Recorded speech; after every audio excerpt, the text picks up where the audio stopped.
Sorry if I'm late. It's 7:03. I was supposed to be here at 7, wasn't I? It's all right. It's all right. You're welcome. Glad to have you. Yeah. Yeah, I was distracted by, among other things, supper. I got you. Okay. Do you have the document in front of you?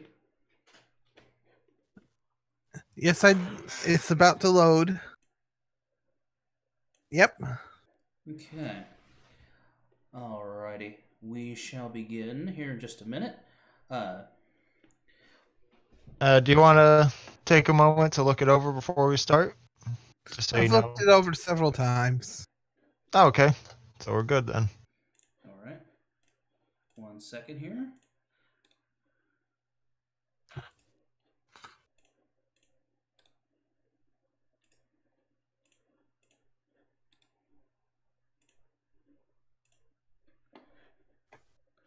Alrighty. Whenever you're ready, Morgan.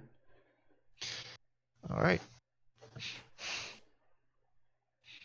Hello and welcome to Omega Republic, a radio broadcast program for the furry and brony community. I'm your host, Morgan, and also joining me today is Coppercap. Hello. Thank you all for joining us here on Suiting Up for Life, where we seek out those in the furry fandom and get to know what it's like to be a furry and what they do to make who they are part of the community. Today we have Math Grant. Please, how are you doing today? I'm okay, I suppose. I just ate some supper, as I mentioned. So I'm full. That's always a good thing. I won't be distracted by hunger during this interview. Maybe other things, but not hunger. Yeah. Well, that's one thing out of the way. So tell us a little bit about yourself. Well, I am Math Grant, known in real life as Grant Fikes. I am a puzzle writer and a furry. I am very much into puzzles. I have written puzzles that have been published in Games World of Puzzles, in fact. So I'm a small name in the puzzle community, I'd say. Nice. But you've been published, which is awesome in and of itself. Yes. Looking forward to buying that magazine in the local store when they have it. Because I've been published in the May issue, May 2019. Oh, that'll be sweet. So is there any specific kind of puzzle you like writing? Well, I like writing logic puzzles and word puzzles of wide varieties, I'd say. They're diverse. Oh, all right. How long have you been part of the fandom, and what brought you here? Well, I've been in the fandom since 2007, and what brought me here was I met a guy who used to be my friend. He is not anymore, but when he was my friend, I met him in the forums for an online sketch comedy show. This was before YouTube, so pretty old. But I met him in the forums for that, and also met him in that, or I met him in the forums for Homestar Runner Wiki. One of the two, because he was a member of both. I don't remember where I met him first. I just know that he was the first furry I met, and I got interested in furry artwork, so my interest in furry was piqued because of him. He helped design my persona to a certain degree. He suggested that I should be a badger because he said those are nerdy. That's a lie, by the way. Badgers are not nerdy. They are mean, bitey, they dig. They are not nerdy. I've never seen that stereotype outside of that one time when I was selecting my persona. Meanwhile, I wanted to be a fox because I didn't have any creativity and I liked foxes. So I jokingly suggested the hybrid and the coloration as well. and an artist friend of his made it work, so it stuck with me ever since, with some minor changes over the years. For example, when my persona was first created, he wore clothes. Now he just wears a collar. Oh, interesting. Yeah, I just looked at your profile picture. That's a nice one. Yeah, I think my profile picture is made by Tamer Co. Let me see if I can find the full image to share with you. Owner. No, I want my furry characters. It's where I store all my furry artwork of my characters. Okay. There we go. That's the full version of my profile picture, minus the background. The version with the background is too large to send unless I upgrade to Discord Nitro. But that's nice. my character. 3 of my characters are on the left. 3 of my BFF Fox Gamer 01's characters are on the right.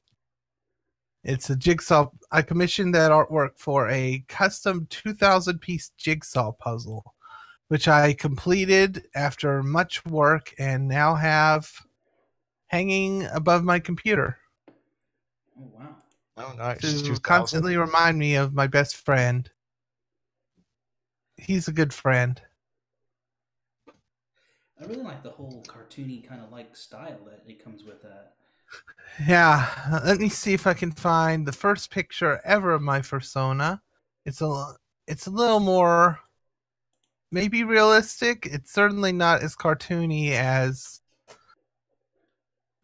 I tend to gravitate towards now.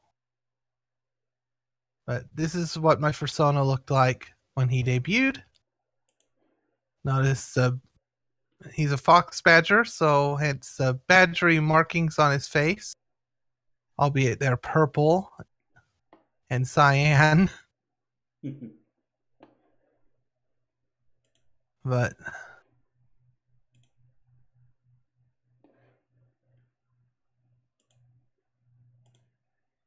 eventually I gravitated more towards cartoonish artwork. Partly because it's usually cheaper to commission, because there's a lot less effort into drawing that than into drawing something where you can see every single hair of fur. Right. So it's usually cheaper because fewer hours of work went into it, which isn't an insult. It's just a different style. Right. That usually takes less time. And mhm.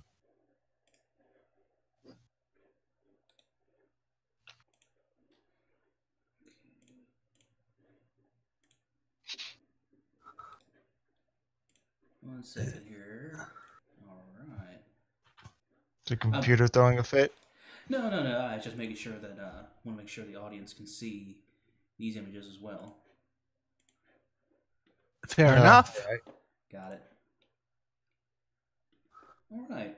Well, you kind of answered this one already, but what do you contribute to the fandom?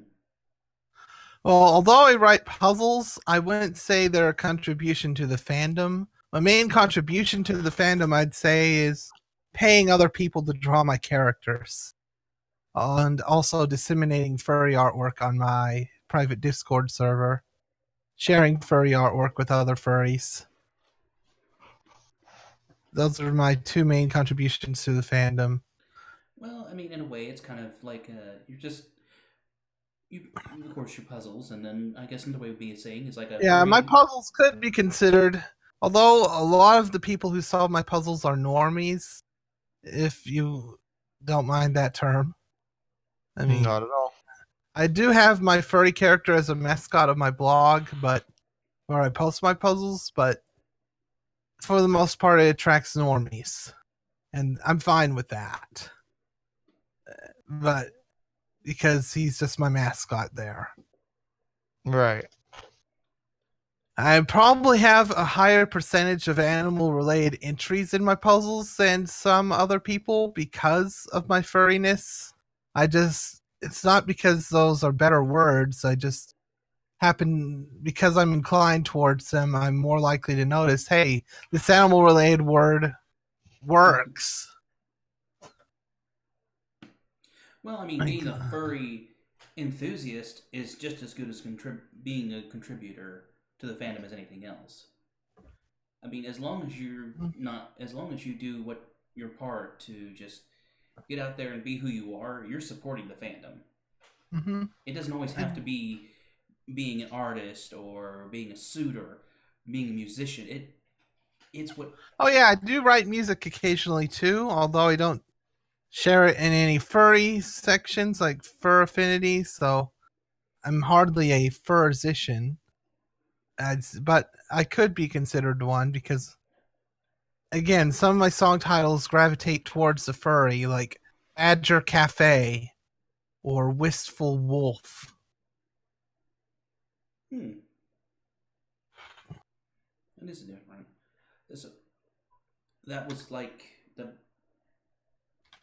Now, are those both musicians of the fandom? Those are names of songs I've published. Oh, okay. I'm sorry. No, it's fine. All right. Those are friends. I don't know why I like that name. Probably because it's alliterative, Kappa. That's true. So just out of curiosity, of the puzzles you've written, do you have any like personal favorites, ones that stick out? Oh, one of my longtime favorites, although it's one of my hardest puzzles I've published, is one called Tabletop Math, which is themed around board games and also mathematics. One of the Interesting. toughest puzzles I've ever published, but around 11 people solved it. At the time, for some reason, reader engagement with my blog has declined in the past months, and I get 3 solvers per puzzle, but they're very dedicated people. So I welcome them. So you have an audience who likes to enjoy your puzzles. Yes. And with the puzzle you just mentioned, Tabletop Math, what is it that you do? Well, first of all, you have to identify 40 board games from photos and pictures, which all happen to be taken from Board Game Geek. Just a second. I'm going to find the puzzle.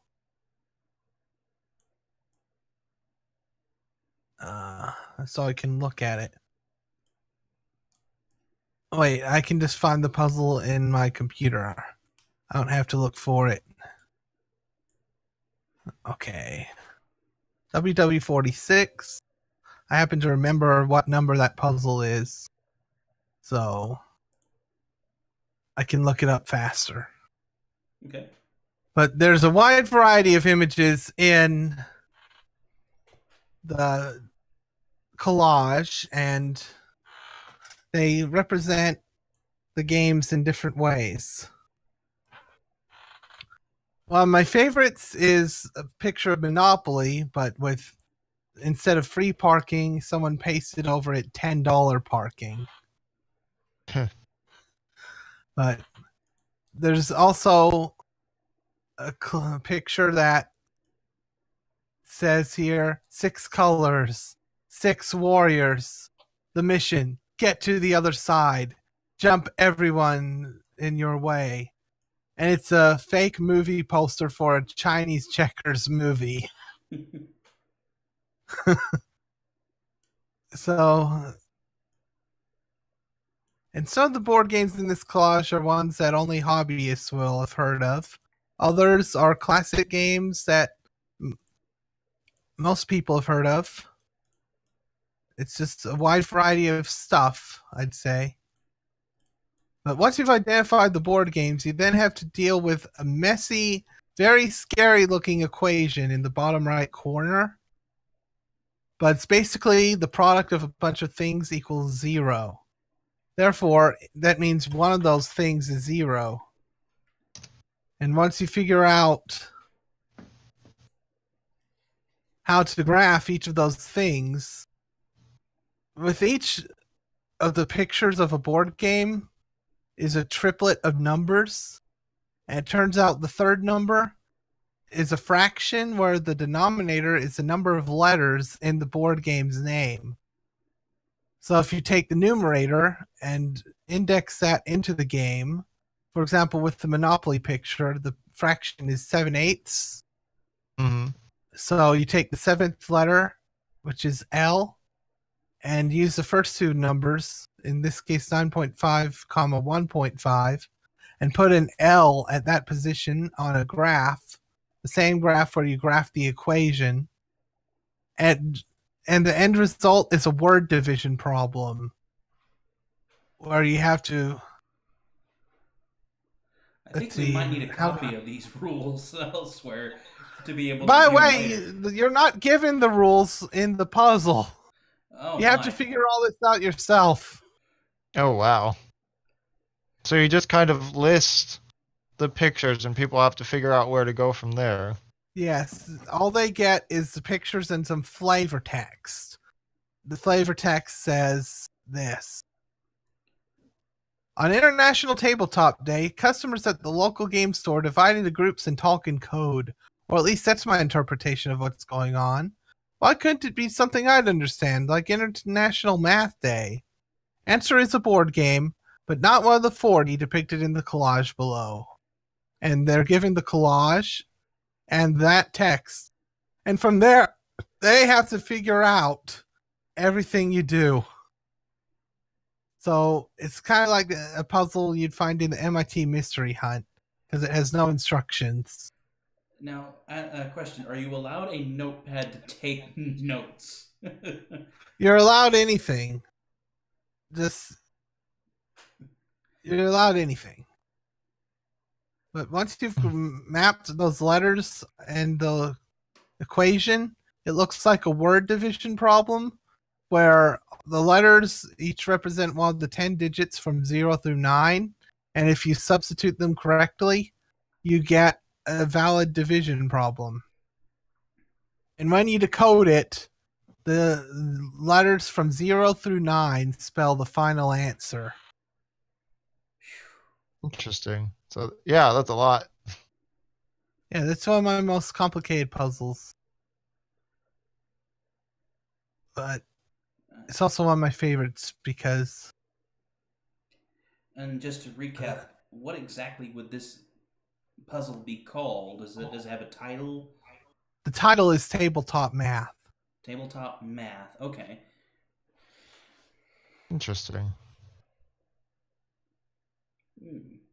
Some other notable pictures are a picture of a beach backgammon set being played on the beach, complete with giant dice. Oh, now that sounds like fun. Yeah, a Mexican-looking cribbage board. And a unique chess set where the pieces are shaped like the way the pieces move. So it's very aesthetically pleasing. The rooks look like plus signs, for example. The queen looks like a full circle, and the king looks like a hollow circle because the hollowness represents A, that he can only move one space instead of any number of spaces, and B, it makes him look like a target because he is. And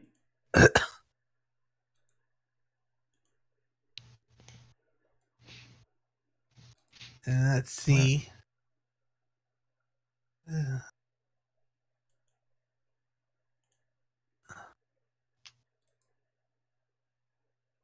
And we also have some classic card games. Like I said, there's cribbage, and there's pinochle in this collage, represented by a pinochle deck of cards, because it uses a unique deck of cards. So you have a lot of games on there. Oh, Forbidden Island. A really good game, by the way. Simple cooperative game. Or all the players win together, or they all lose together. Oh my, Matt, I'm gonna have to stop you there because if we keep going on with this list of games, we probably ain't gonna have enough time to finish the interview. But if you could make a list of those games and then save those, and then we'll post those in chat and in the description with the video later for people to review. And if you have a link to these games, as to an examples of these games, could you please provide the link to that as well, and we can. I'll go ahead and just find. Let's see, 2015. Is it August? Nope, it's before August. It's May. It's before May. Okay, it's April. Okay. Where do I post this? I'll post this in the lounge. There you go. This is a link to the puzzle, the specific puzzle I was talking about. And my blog has a bunch of other puzzles, and it has my persona on it several times. Drawn by several different artists. Got it. Yeah, but it works. Gives it a bit of personality. Yeah, a very furry personality. Oh, yeah. Thank you. I appreciate that. Eventually, we're going to get to the other questions. Yes. Yep. Well, that actually does lead us to the next question. Are you a fursuiter? Well, not technically. I don't have a fursuit, but I do have something a little cheaper, something a little easier to wear. It's a Lemon Brat hoodie of my persona. Let me go back to images. Because I've got a picture of me in it at a trunk or treat event. I just need to find it. There we go. It's a hoodie that approximates my persona. And Yep. it's very warm and comfy whenever it's chilly outside, like any other hoodie. But interesting. Mm-hmm. So do you ever plan on getting a fursuit? Well, it's outside my budget, and I hear those get hot, and you have to install fans in them. Yeah. I mean, the fursuits look really cute when they're done the right way. Don't get me wrong. But they're a little bit outside my budget, and I think they're harder to wear than a hoodie, which is why I opted for the hoodie. Sort of a low budget option. But it's really cute as well. But like I said, fursuits can be cute too. And I do have some fursuiters I respect. Sort of. Like, I believe his name is Aiko. He's a wolf who likes tacos. One of his Telegram stickers is him dabbing while holding tacos. And I believe he has a fursuit of his character. It looks pretty awesome. So yes, I do respect fursuiting. I just don't think it's for me for various reasons. I think a fursuit would be harder to store as well with my current living situation. Fair enough. But I do like my hoodie. And I think I'm done. Hey, to each his own. That it doesn't matter if the suit is fancy looking or if the suit is a hoodie that has colors. Like if I had to critique the hoodie, because I've read mixed reviews of Lemon Brat after I got their product. My experience with the product was entirely positive. Personally, I got the product in a timely manner. Other people, not so much, but I think they're referring to fursuits.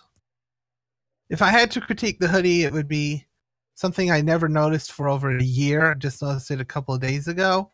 The purple markings on my head. If you'll notice, it's 4 separate markings, one on each ear and one on each eye. Well, in my actual persona, it's 2 markings from each ear to each eye. Mm-hmm. So, little tiny mistake, but it approximates my persona well enough. I'll that I'll still wear it with pride. There you go.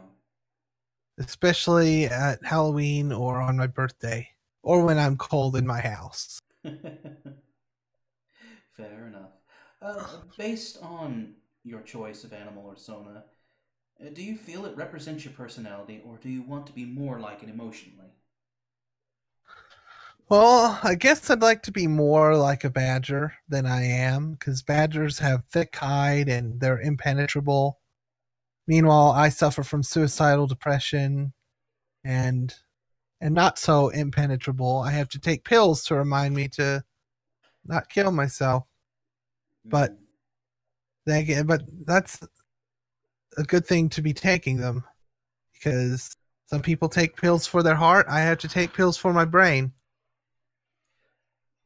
So, because I'm not right in the head. so you feel like the badger It's is something I need to aspire to, more impenetrable to the bad things of life. But I feel like the fox reflects me perfectly in that I am a little bit intelligent. I would say so. Most people would argue you have to be pretty intelligent to write the puzzles I do.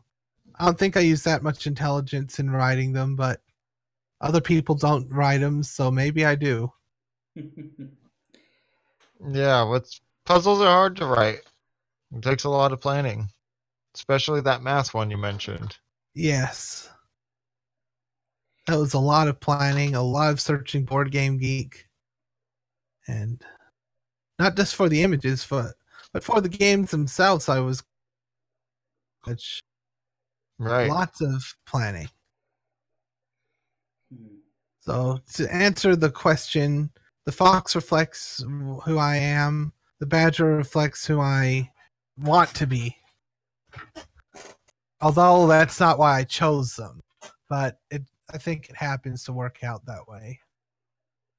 Well, it's just something you connected inward with Yeah, I without even think I knowing it. internalized the connection. You didn't find these characters, but they found you. Something like that. Nice. So, being a furry walking amongst society, do you feel more or less alone than before you became what you are now?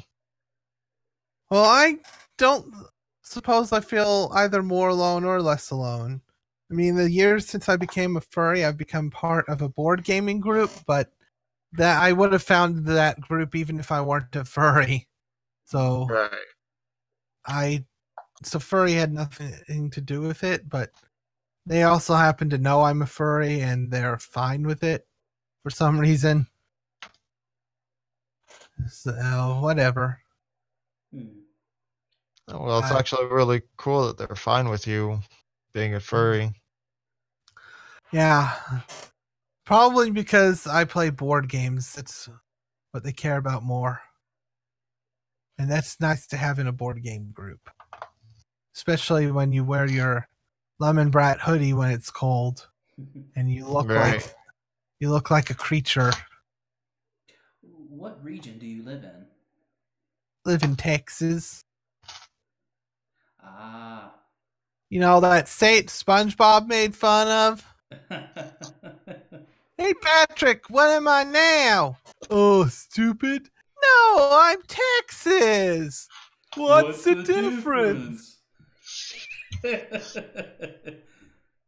Oh boy. I Well, watched that show a little growing up, but well, I'm I'm not very. Go ahead. I'm not a fanatic over it, but I know that reference. Hmm. But then again, everyone does it. It's a meme.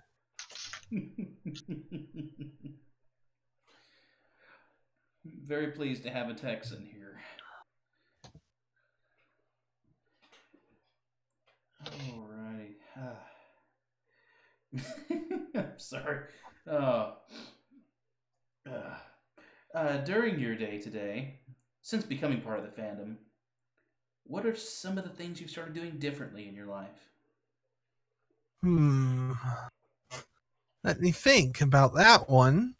I mean, I've probably written my puzzles a little differently because I incorporate so many animal words into them. Like, I'm pretty sure I've used the word otter a higher percentage of the time than most puzzle authors do.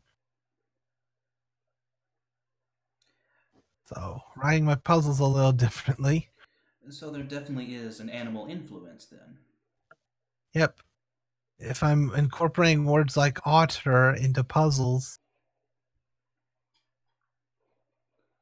and I also serval. I would not use Sergal in a puzzle because I think those are too obscure to those outside the furry fandom. They're not real things. Mm-hmm. But I would definitely, but I'm very willing to use a serval Mm-hmm. because those are real things you can find in a dictionary. Now, for those who are watching who aren't familiar with this term, could you please explain? A serval is one member of the cat family. The sergal is a fictional species created by, I think, Mick something. And they're very popular. They have heads that look like wedges of cheese. And they're actually pretty awesome. Mm-hmm. And servals are adorable cats. As I mentioned, they're adorable cats whom you can find in a dictionary, and at least 90% of the words I use in my puzzle you can find in a dictionary, but sometimes it's perfectly acceptable to use ones that you can't find in a dictionary. Like, well, those board games, you can't find those in a dictionary. Mm-mm. Except chess. You can find that in a dictionary. That is true. I wonder which ones you could find in a dictionary. Let's see. One of my puzzles, I use the word flux, F-L-U-X-X, which is also, well, I've used that in two of my puzzles because I used it in tabletop math. But I also used it in one of my Pent Words puzzles. You can't find flux with two X's in a dictionary. I also have a puzzle where I used Fortnite as an entry, as in the popular game. Can't find that in a dictionary. That was actually a seed entry, which means it's one of the first words I put into the puzzle when I was writing it.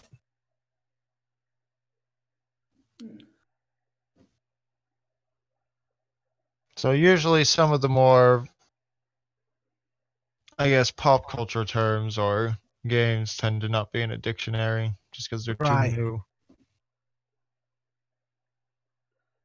Yeah, I have a puzzle I wrote for my patrons on Patreon where neither of the first two words I put in there is a dictionary entry.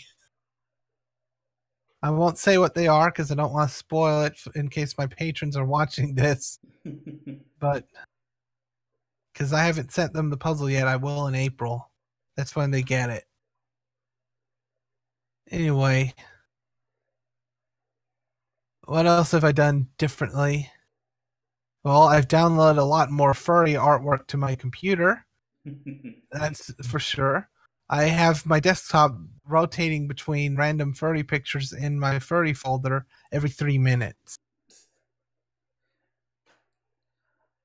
So, in order to remind me of some of the better things the furry community has to offer, like art. Yeah. Although it's not just furry artwork, it's anything animal related. Like, it can be a wildlife photo of a fox with a hound, for example. That's not technically furry because it's real wildlife, but it appeals to furries and to real normies as well. Anyway, I think you have more questions you want to ask me eventually. Mm-hmm. And I can't think of anything more to say about this one. Well, we're actually on the final question that we have written. which is if you met someone who was new to the furry fandom and they were unsure of which way to go, what would you say to them? Yeah, I put a lot of thought. When you sent me the questionnaire, I saw that question, and I've put a lot of thought into how I'll answer it because I want to keep the answer SFW, and I want to keep it.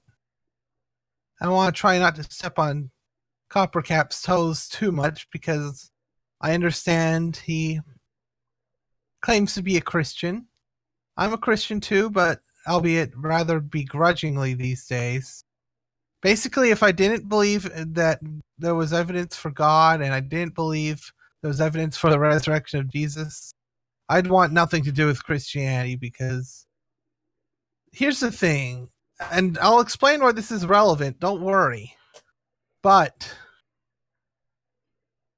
I've encountered a lot of bad Christians in the furry fandom, ones who've frustrated me to the point that I've told certain people I'm an atheist and blasphemed God just because I don't want to have to spend eternity in heaven with these freaks. And so if someone were new to the fandom and they happen to be a Christian, then I'd say caveat emptor. There are some good things in the fandom, like all the PG rated artwork that you can post on your cubicle wall at work. That's SFW. And there are some good people as well. And that's why I haven't left the fandom despite my frustrations with it, because despite all the bad friends I've made some good ones as well. And you don't just stop liking furry artwork. Even if you were to leave the fandom, stop being involved with it, I couldn't stop liking furry artwork and following certain artists. So might as well interact with other fans of those artists, I guess.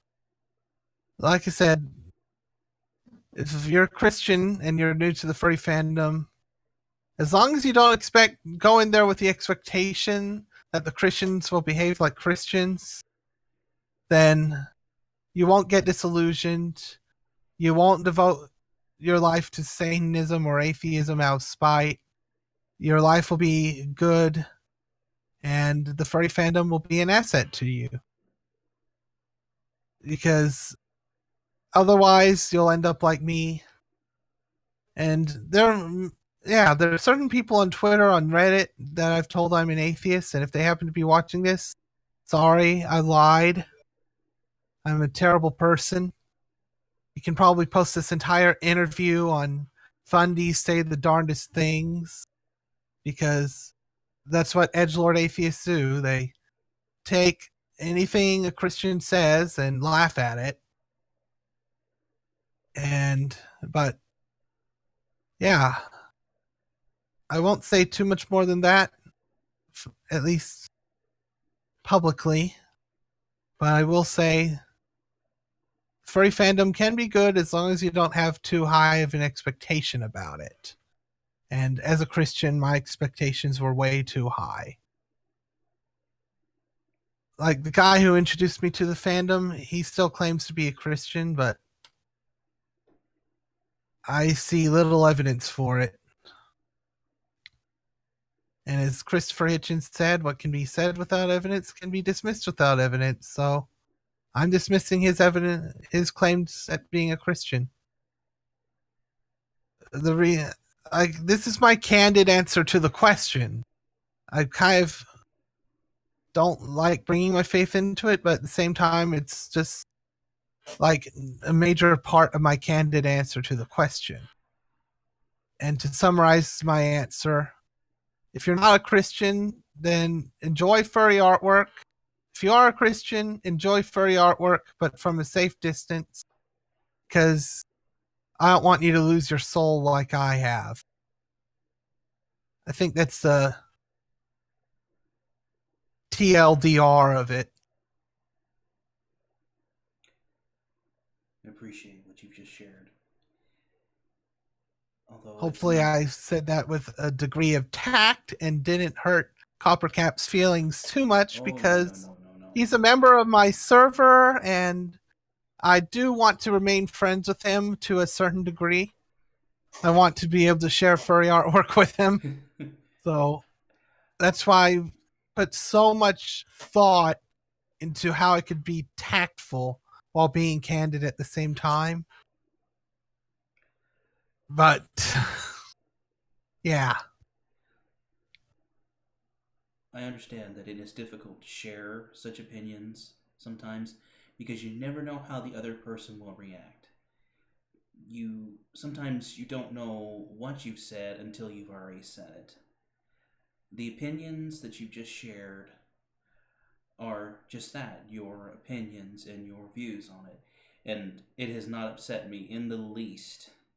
I have dealt with very many people across this thing that we call the World Wide Web.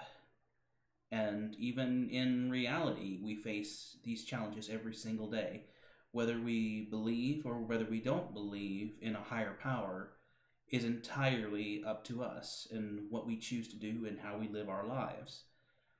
Be it in furry or in our gender or in our very relationships that we choose to be a part of.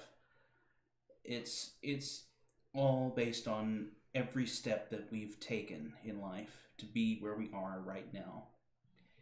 Even though we have shared our lives with other people around us, and at the same time they share their lives with us to change and make and mold who we are, be it good or bad, it's entirely our decisions. What you have chose to be in life is what is entirely just that, your decision and your opinion. People who are shallow or short-sighted or their hearts have been hardened will hear such things and dismiss them or take it violently or be, as you would call, the radical party, or it gets into a whole nother area. But we appreciate, or at least I know I do, the information that you've shared here on this stream. It Good. has enlightened every single one of us. Aw. Well said, Copper. Thank you.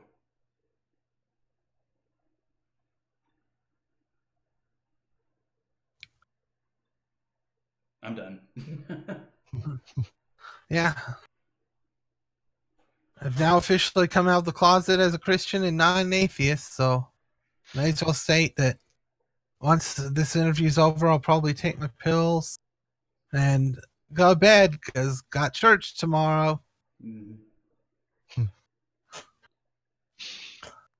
All right. Well, Copper, did you have any other questions that you wanted to ask or any final thoughts? None at all. I thought that was his final thoughts. Well, just in case there was a final thought. You never know.